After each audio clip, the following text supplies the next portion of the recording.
क्या बात है।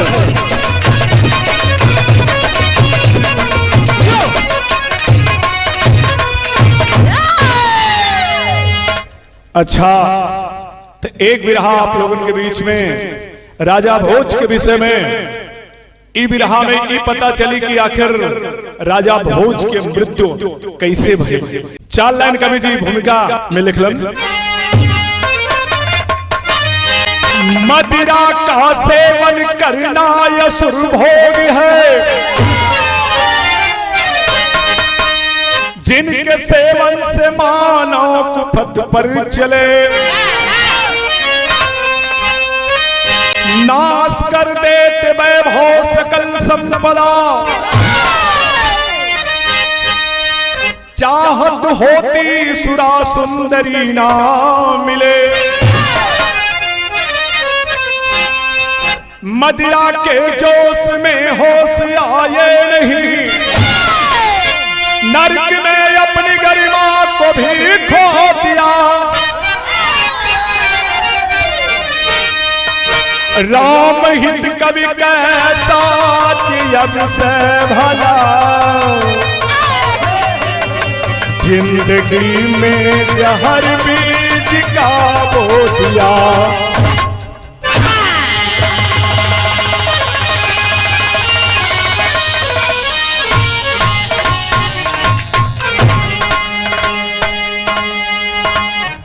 बतावल गए कि ई दुनिया में शराब पियल सबसे बेकार आदत है।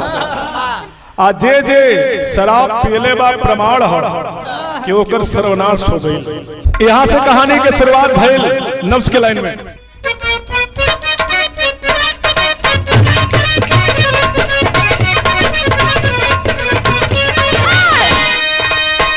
सिंधु के मंथन से 14 रतन निकाले हैं, मदिरा पाक के देवता मन ही विचारे हैं।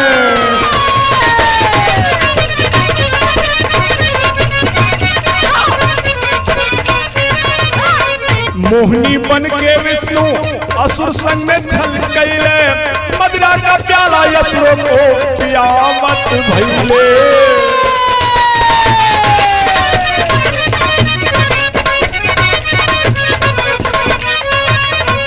मांस और मदिरा असुर जाति का आहार सुनो, जिनके सेवन से बदल जाता विचार सुनो।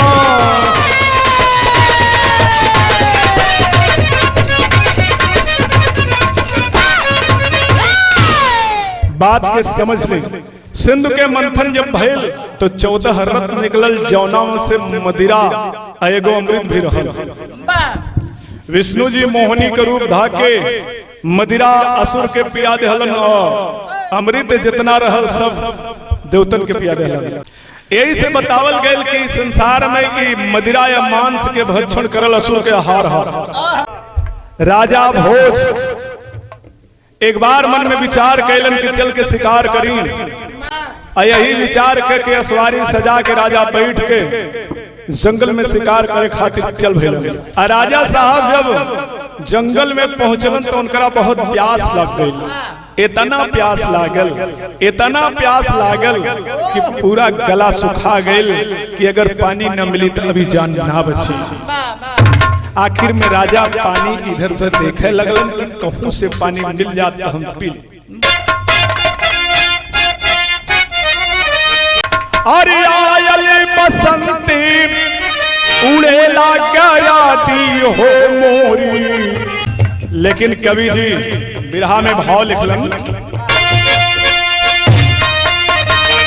तपवा के तप से तपत बाधारती हो लागल, पन में पियसिया विचारे नहीं पति हो लागल, पन में पियसिया विचारे नहीं पति हो लागल।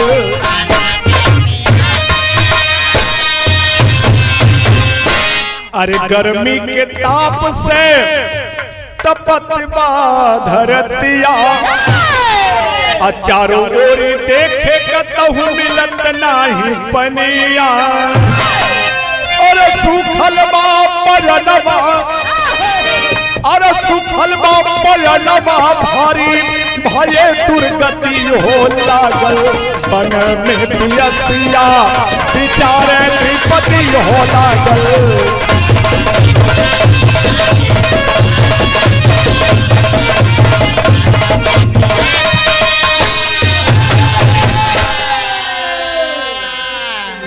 ए भैया राजा इधर उधर देखे लगलन कि कहीं पानी मिल जाता अच्छा रहे। आखिर जंगल में पानी के तलाश करे लगलन। अब पानी के तलाश करत करत आखिर में एक पोखरा भेटा गई। जब पोखरा भेटा गई तो राजा साहब सोचलन कि यही पोखरा पे पानी चल के हम पियब।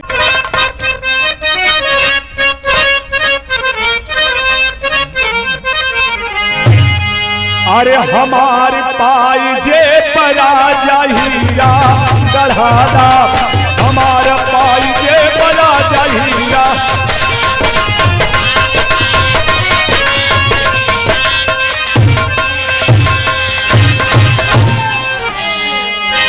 लेकिन राजा साहब के जब पोखरा मिलल तो भइल का अरे मिलल पनिया राजा देखई सगरा में मिलल पनिया राजा।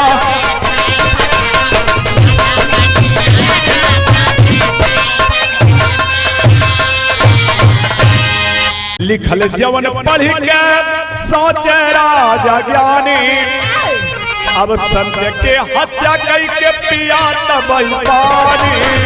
संत के हत्या कई के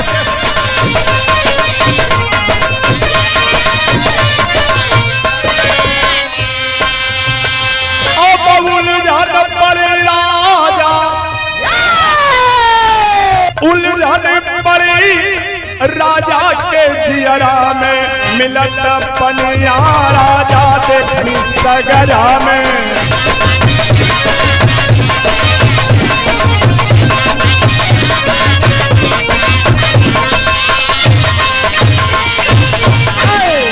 ए भैया राजा के पोखरा तो भेटा गई। जैसे नहीं पानी पिए खातिर राजा हाथ बढ़ोलन हो तभी ने को आवाज आया कि ई पानी उहे पी जे इस संत जवन बैठल होवन उनकर हत्या करी उहे पानी पी।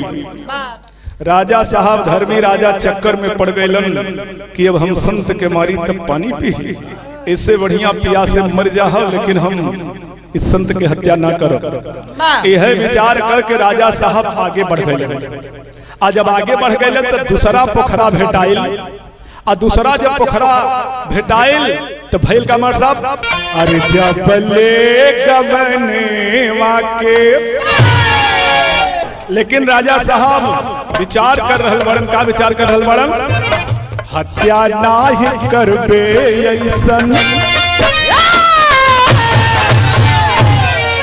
हत्या नाही करबे ऐसन राजा जी डरैले। पिए खातिर पानी राजा दूसर घाट गईले। राजा जी डरैले पिए खातिर पानी राजा। राजा विचार करत हवन कि हम ऐसन पानी न पियब जौना में संत के हत्या कहल जाई। कैलन का दूसरे घाट रो गई है लगल रहे भारी।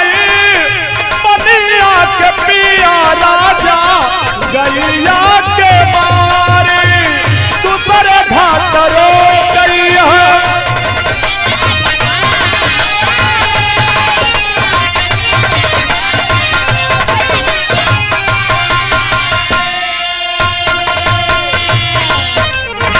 दूसरे घाट पे यह लिखल रहे। आवाज आयल कि राजा साहब खबरदार पानी पिए के होखे तो गाय के हत्या करो। धर्मी राजा भोज कहलन कि हमरा से नहीं हो सकत। हम गाय के हत्या करके पानी पी प्यासे मर जाए लेकिन हमें गाय के हत्या ना करें। तब तीसरे घाट गए। तीसरे घाट मिलल बाटे सुंदर ये किनारी। कई के रात दान राजा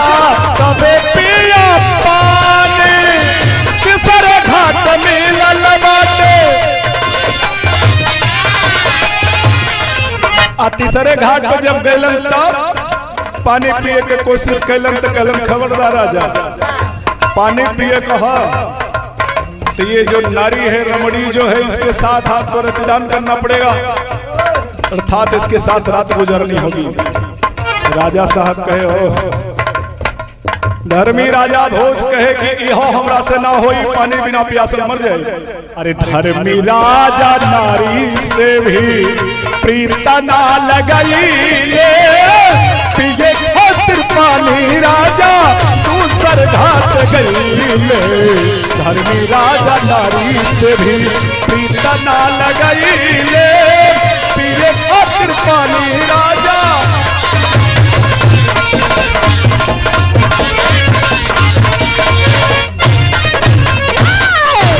राजा साहब एकदम परेशान पानी के लिए, पहले घाट पे संत का हत्या करा तब पानी पिया, दूसरे घाट पे गाय के मारा तब पानी पिया, तीसरे घाट पे नारी के साथ रतिदान करा तब पानी पिया। राजा साहब कहलन कि पानी न पियब, आगे चल पड़लन तेरी के भावा।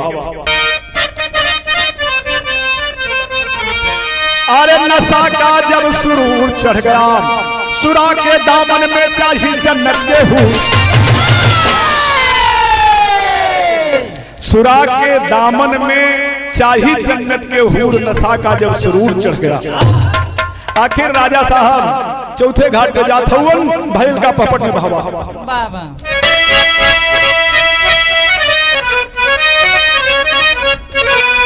अरे चौथे घाट पर बोतल मिली शराब, ख्वाब में ना सोचे, अब मिलने खातिर राजा भय बेताब, ख्वाब में ना सोचे।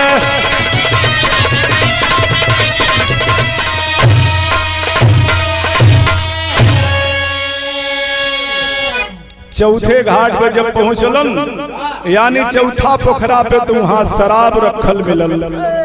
राजा साहब कहलन कि चारों में सबसे सस्ता यह बा, जिंदगी में कभो शराब ना पियनी, आज ही शराब पी के देखी आखिर काहे लोग इस शराब के पिए खातिर परेशान रहलन। अरे पानी पीने के पहले देखूं दारू का स्वाद हो, अब बदरा पीने से राजा के चढ़ी नशा उन्माद हो, और भूल गए पानी के खातिर अब ख्वाब में ना सोचे, खड़ी जहां रमणी परब है बेताब, ख्वाब में ना सोचे। ए भैया जब उस शराब राजा साहब पी लेहलन, आ जब धीरे धीरे ओकर सुरूर चढ़ल, वो रमणी के तरफ नजर घुमा देहलन, आ रमणी के तरफ जब नजर घुमा देहलन तो कहलन अभी नारी मिले के चाहिए कोनो भी हाल में। यह विचार करके राजा साहब उस तीसरे घाट पे जात हवन जहां वो नारी बैठल हो। अल्लाह में प्रमाण हो।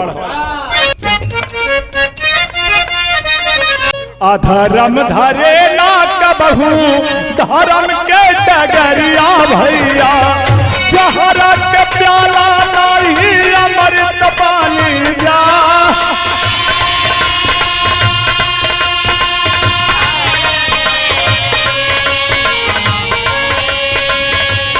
संत नाही छोड़े कबहू सत्य के सुरतिया दादा, देशा नाही छोड़े कबहू अपना सिका।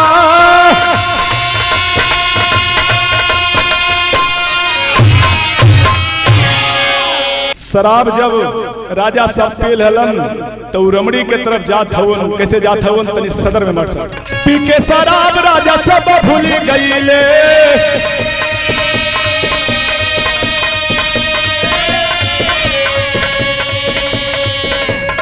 रमणी कली है अपने गोदी में उठा,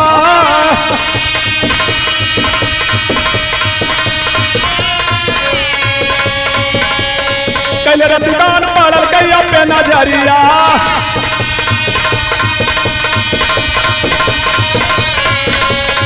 हथवा में लिहल लबारिया उठा,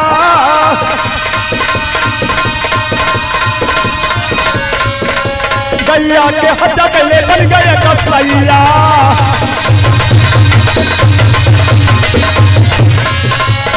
बाप के डगरिया ले राजा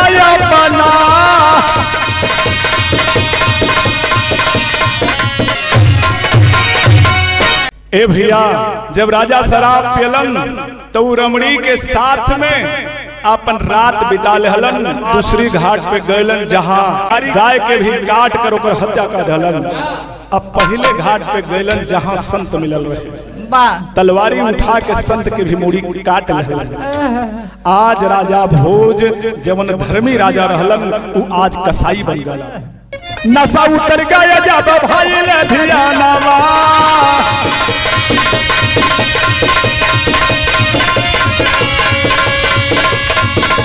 काहे जीवित रहबे हम मुहावा देखा।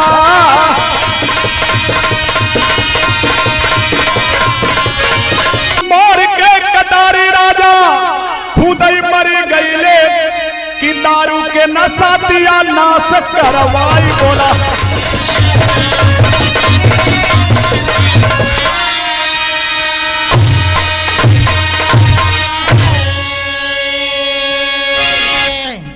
आखिर में जब राजा साहब के नशा उतरल अपना होश में अलन तो कहलन हे भगवान हमरा से कितना बड़ पाप हो गईल।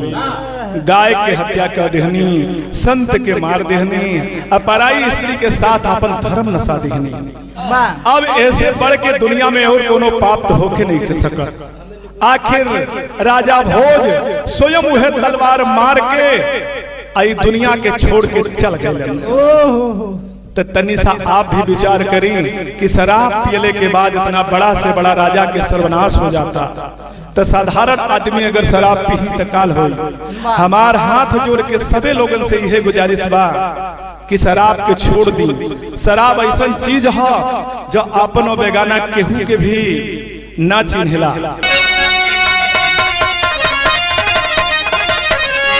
और धन लुट जाई हिसाब में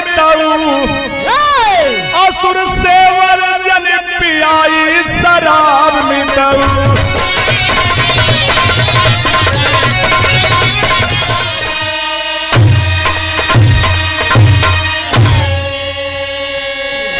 आज से ही त्यागन कैला नशा के आहार, जैसन करबा सेवन वैसे होई है विचार। और राम हित कैला अब अनाब में दऊ, असुर सेवर जन पियाई शराब में दऊ।